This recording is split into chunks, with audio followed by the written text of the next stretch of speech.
নতুন কোনো পরমাণু চুক্তি ছাড়াই ইরানের সঙ্গে যুদ্ধ শেষ করে বিজয় ঘোষণা করতে চান মার্কিন প্রেসিডেন্ট ডোনাল্ড ট্রাম্প।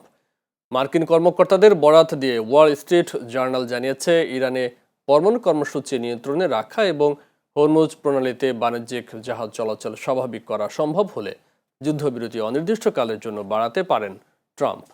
তবে যুদ্ধ শেষের সম্ভাবনা তৈরি হলেও দুই দেশের অবস্থানে এখনও বড় দূরত্ব রয়েছে। হরমুজ প্রণালী খুলতে আগ্রাসন বন্ধ, নৌ অবরোধ ও নিষেধাজ্ঞা প্রত্যাহার, যুদ্ধের ক্ষতিপূরণ এবং জব্দ করা সম্পদ ফেরত সহ 6টি শর্ত দিয়েছে তেহরান।